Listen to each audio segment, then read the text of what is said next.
নমস্কার বন্ধুরা, শুরু করছি আপনাদের প্রিয় অনুষ্ঠান বৈদিক অ্যাস্ট্রোলজি ডিভাইন সায়েন্স।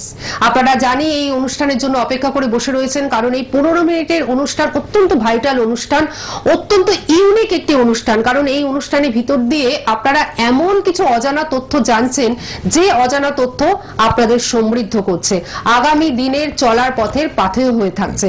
তার কারণ এই অনুষ্ঠানে যাকে আমরা পাচ্ছি তিনি কিন্তু 25 বছর ধরে গবেষণা করছেন জ্যোতিষ নিয়ে।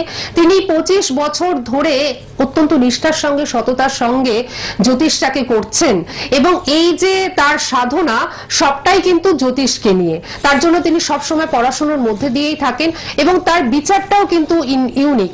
তার কারণ তিনি কিন্তু 2-3 মিনিটের মধ্যে স্বল্প বিচার কখনোই করেন না।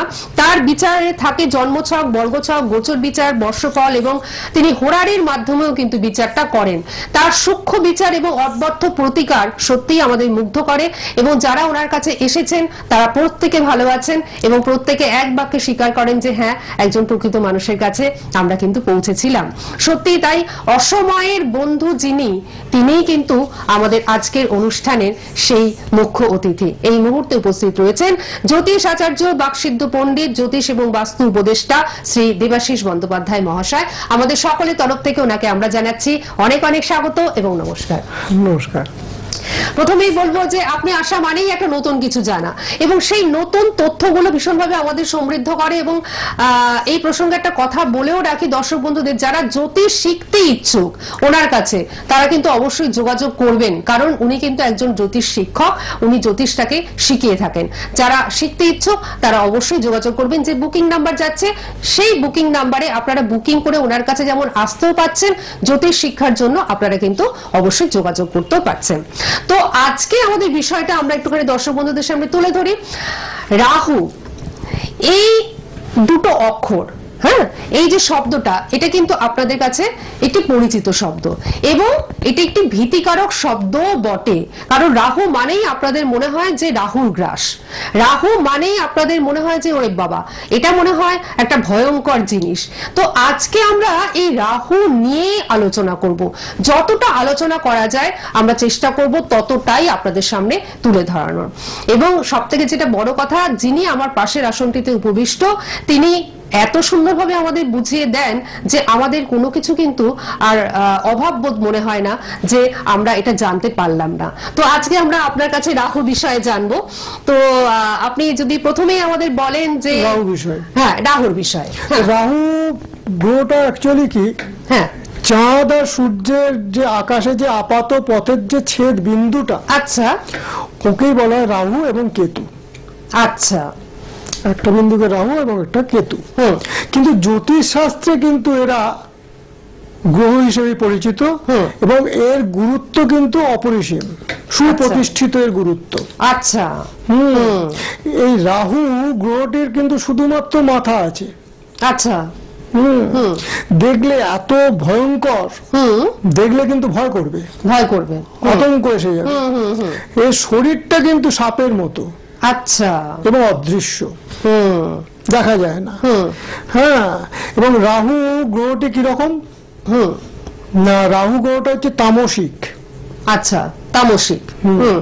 তাহলে এই গ্রহটা তামসিক, তার মানেটা কি, কোনো প্রভাব যদি এই গ্রহটা তার জাতকের উপর বেশি ফেলে, সেই জাতকের কিন্তু, আমাদের তো 3টে গুণের দ্বারা আমরা চালিত হই, সত্যগুণ, রজগুণ এবং তমগুণ বা তামসিক গুণ। এই তামসিক গুণটা তো খুব একটা ভালো গুণ বলা যায় না, এই গুণটাকে রাহু কিন্তু বৃদ্ধি করে দেবে। আচ্ছা, এবং এই রাহু এটা কিরকম, মানে ওর কালারটা কিরকম না, ওর কালারটা হচ্ছে কালো একদম বর্ণের। আচ্ছা, এবং প্রকৃতিতে কিন্তু একটু চোর। আচ্ছা, প্রকৃতিতে ও কিন্তু চোর। এবং এটি প্রকৃতিগতভাবে খুব ক্ষতিকারক একটা গ্রহ। আচ্ছা, যদি এটার কোনো, এই রাহুর ওপর অন্য কোনো গ্রহের যদি প্রভাব না থাকে, তাহলে কিন্তু রাহু অনেকটা শনির মতো কাজ করে। আচ্ছা, এটা অনেকটা শনির মতন কাজ করে। তো এই রাহু গ্রহটি ঠিক কি রকম? রাহু গ্রহটা এরকমই, রাহু গ্রহটা অ্যাকচুয়ালি মানে গ্রেটেস্ট একটা ম্যালেফিক প্ল্যানেট। ম্যালেফিক প্ল্যানেট, হ্যাঁ। আচ্ছা আচ্ছা আচ্ছা।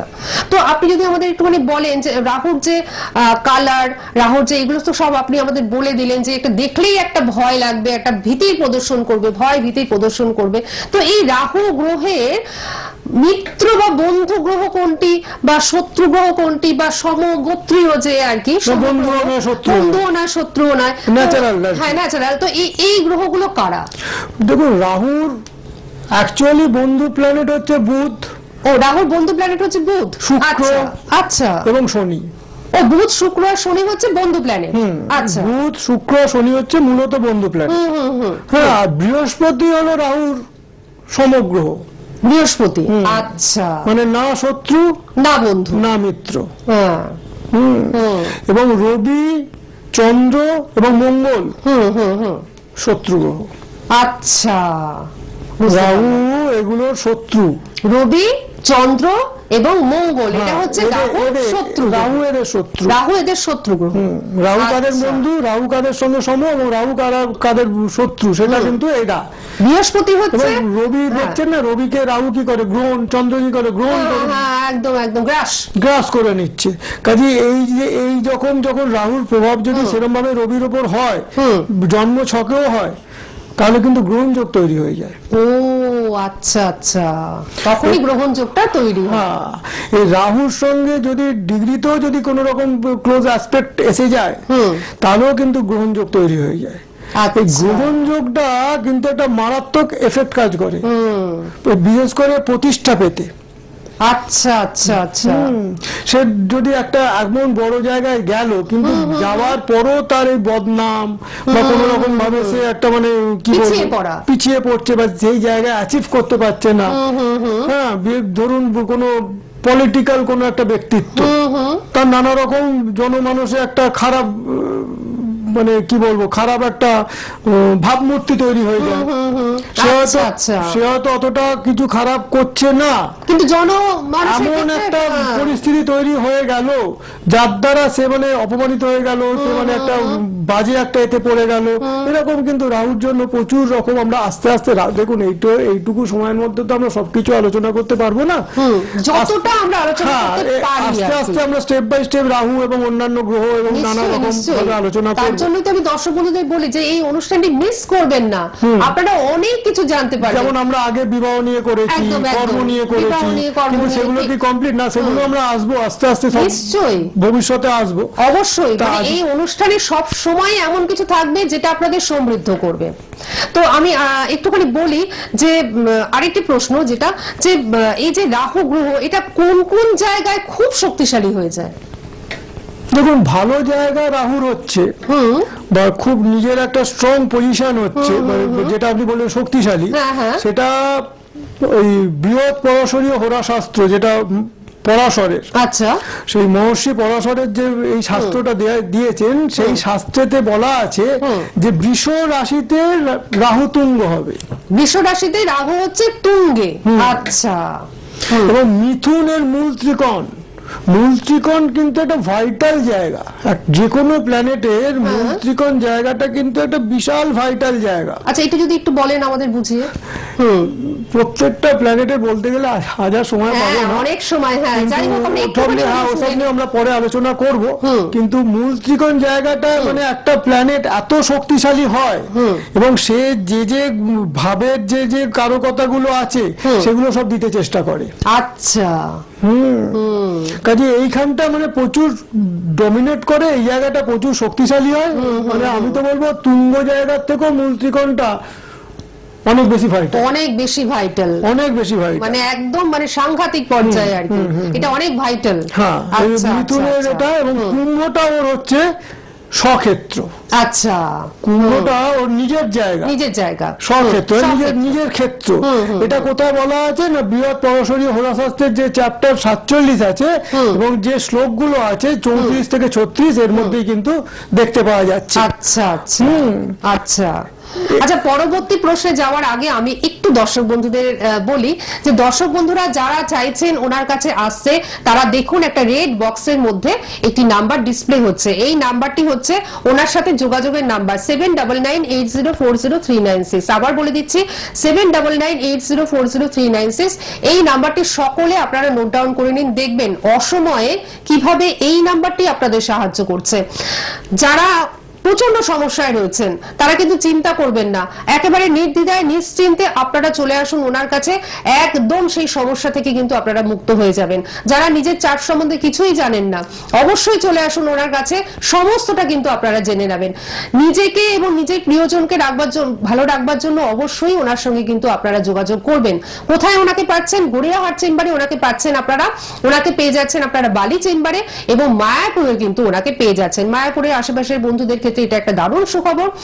এর সাথে সাথে আরেকটি সুখবর আপনাদের সামনে তুলে ধরি, সেটি হচ্ছে যে প্রতি মঙ্গলবার এবং প্রতি শুক্রবার আপনারা রাত্রি 9:30 থেকে 10টা পর্যন্ত ওনার সাথে কথা বলতে পারছেন। যে কোনো একটি প্রশ্ন নিয়ে আপনারা কিন্তু আসবেন, কারণ উনি অত্যন্ত ব্যস্ত মানুষ, উনি ওনার গবেষণা নিয়েই ব্যস্ত থাকেন। সুতরাং আপনারা যে কোনো একটি প্রশ্ন নিয়ে রাত্রি 9:30 থেকে 10টা পর্যন্ত ওনার সাথে কিন্তু কথা বলতে পারেন। প্রতিদিন কিন্তু নয়, শুধুমাত্র মঙ্গলবার দিন 9:30 থেকে 10টা এবং শুক্রবার দিন 9:30 থেকে 10টা রাত্রিবেলা। আচ্ছা, এবার রাহু সংক্রান্ত আরো কিছু একটু প্রশ্ন রয়েছে। সেটা হচ্ছে যে এই রাহু গ্রহের কারকতা কি কি আছে? রাহু গ্রহ তো অনেক রকম কারকতা আছে, আমাদের তো ওই একটাই সমস্যা, টাইমটা স্বল্প। তো এই স্বল্প সময়ের মধ্যে স্বল্প সময়ের মধ্যে কারকতা হলো জুয়া বা গ্যাম্বিং। ও আচ্ছা, এই জুয়াটা কিন্তু রাহুর একটা প্রধান কারকতা। এবং দেখবেন যদি সেরকম ধরনের অশুভ রাহুর যদি প্রভাব সেই জাতকের ওপর পড়ে, সে কিন্তু এই নানা রকম জুয়া, লটারি এসব নানা রকম খেলার চেষ্টা করবে এবং করবে। শুধু তাই নয়, অনেক সময় দেখা যায় যে লাইফে মানে কি বলবো, এমন একটা রিস্ক নেবে সেটা জুয়ার পর্যায়ে চলে যাবে। ও আচ্ছা আচ্ছা, বুঝতে পেরেছি।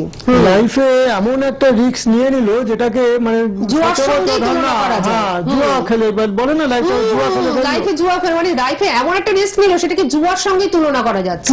মানে একদম যদি কিছু হয়ে যায় একদম নীল কন্ডিশনে চলে যাবে। বুঝতে পেরেছি, একদম ভয়ঙ্কর ব্যাপার হয়ে তলানিতে একদম চলে যাবে। এবং দেখবেন রাজনৈতিক যে মুভমেন্ট হয় এবং সামাজিক যে মুভমেন্ট হয়, মানে যে আন্দোলনগুলো হয়, সেগুলোর পেছনেও রাহুর অবদান। অন্য প্ল্যানেটের যে থাকে না তা নয়, কিন্তু রাহুর এটা মানে একটা কারকতার মধ্যে পড়ে। আচ্ছা, এবং এই আন্দোলনগুলো কিছু কিছু সময় দেখবেন খুব জনহিতকর হয়, মঙ্গলময় হয়, তখন রাহু শুভ ফলে হয়। সেগুলো আমরা পরবর্তী ক্ষেত্রে আবারও তো আলোচনা করব। এই আলোচনা তো কখনোই শেষ হয় না, কারণ জ্যোতিষশাস্ত্রের আলোচনা কখনোই শেষ হয় না। আমরা কিছুটা হলেও আপনাদের কাছে তুলে ধরতে পারছি, কারণ উনি এত গবেষণা করেন বলে এত সুন্দর করে আপনাদের বুঝিয়ে বুঝিয়ে দিচ্ছেন। তো আমার আরেকটি প্রশ্ন রয়েছে, যে মানে রাহু এই গ্রহটি কি রিপ্রেজেন্ট করে, মানে কি কি জিনিস রিপ্রেজেন্ট করে বা প্রতিনিধিত্ব করে? বলছি, তার আগে কারকতাগুলো আরো আছে, পরে বলবো, করা যাচ্ছে না। হ্যাঁ, কিন্তু রিপ্রেজেন্ট তো অনেক কিছুই করে, তার মধ্যেও একটু আড্ডাই বলতে হবে। হ্যাঁ, যেমন ক্যান্সার রোগকে রাহু কিন্তু রিপ্রেজেন্ট করে। ও আচ্ছা, ক্যান্সার। কিন্তু তা বলে কি অন্য প্ল্যানেটের জন্য ক্যান্সার হয় না? হ্যাঁ, তাই তো হয়, কিন্তু রাহু কিন্তু একটা মানে এর রিপ্রেজেন্টেটিভ বলা যায়। আচ্ছা আচ্ছা, মানে একটা বড় একটা, হ্যাঁ, বা খুব একটা রহস্যময় রোগ তৈরি হলো, যে রোগটাকে ফট করে ধরা যাচ্ছে না। আচ্ছা আচ্ছা, হ্যাঁ, সেরকম একটা রোগের মানে কেউ এটা রিপ্রেজেন্ট বা প্রতিনিধিত্ব করে।